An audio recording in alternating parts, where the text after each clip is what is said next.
piece on the BBC Sport website, which was pure Nader manure. Oh.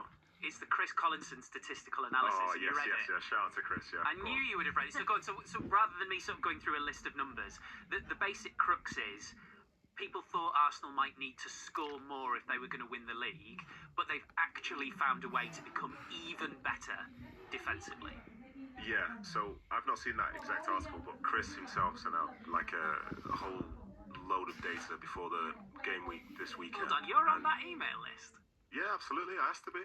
Yeah, I love it. We did get an invite. There you go. Well, I invited myself, so maybe that's why.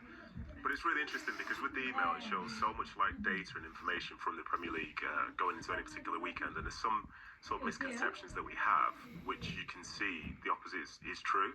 And I think from Arsenal's perspective, I think a lot of people are trying to drive down into this like set piece FC type thing. They're this, they're that, they're boring or whatever. But the categories which they lead in, they've had the most shots in the Premier League. By the end of today, they might be the top scorers in the Premier League. But they've also been the team who's conceded the fewest, given up the fewest chances, faced the fewest shots. And they also cover the most distance in terms of, say, the work that they do as well. So if I was like the manager of that team, they're brilliant. And when you think about within these last, say, 2 months or so, they've had players like Odegaard been out, I think Saka's been out, and other key players have been out for certain moments in time. You think there would be a drop-off to where some of those stats just sort of drop off? Like when Mosquera came in, for example, I think that was for Saliba.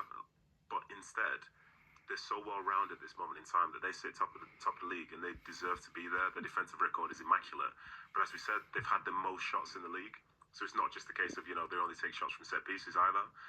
And again, they could be top scorers in the Premier League by the end of today. So I think it says a lot about how they're playing because it is really, really impressive. And as they were just saying then, they do feel different this year because they feel incredibly rounded, but also there's the depth, but they also have the confidence and they look like, they're ready to go. And obviously, barring that blip against, or in terms of the loss against Liverpool, it's very tough to say that they've not been in the best team in the league so far this year. The possible, it's probably bigger than a flying anointment there, Steph, is that Gabriel might not be fit today. So when we bring everybody the team news in about half an hour's time, Arsenal fans are going to be all over that. If he isn't there, we know he's an important player, but does he impact everything around him, including the set pieces that Arsenal have become so synonymous with? I think a player like Gabriel, you've seen over the last few seasons, he is one of the best centre-halves in the Premier League, in Europe. And I think that is because when Nedum's talking about being rounded, he is a rounded centre-half in the sense of he can do absolutely everything. I think in terms of both boxes, being able to lead. I think in terms of a centre-half that's able to score off set pieces, he's probably he scored the most for over the last few seasons. And I think that's a credit to himself because obviously they've got some sort of routine that really, really works, but also you've got to put them chances away and you can see that he's practicing. And I think if Gabriel's not in the team, he's going to be a huge miss. But I think what Nedum's saying, whoever comes in, whether that's Mosquera or Calafiori comes in as left-sided centre-back, and Lewis Skelly maybe goes left-back, I think they have unbelievable replacements that do seem to slot in. And I think that confidence is massive when you're playing well. I think when you're a player that's maybe coming off the bench trying to take your chance, it does make a bit of a difference. So yeah, I'm sure Arsenal fans are looking because you're playing against Mateta, who's physical, he's strong, he's fast, and I think Gabriel loves them types of strikers, and he plays really, really, really well against the likes of Haaland and can really prove to be that difference. But I think the form that Arsenal are in at the moment is the moment in time. If Mosquera is to come in, I think he's a really good replacement if he's not fit, but I do fancy him to play, if I'm being honest. Yeah. I think there's no way he's missing this game.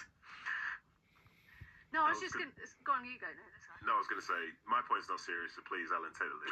No, mine was that serious. You go on, you go. Yeah, I was going to say, Mikel Arteta, for all the things that he's good at, one thing he's not good at is being helpful to people who play FPL. So you sound like somebody who's never going to play for months on end, and then as if by magic they're there at the weekend. So yeah, see, I would not be surprised if Gabriel was playing this weekend, to be honest. I thought you said it wasn't serious. For a lot of people, that's very sorry, I was talking about I've got really him in my important team, so he better be playing.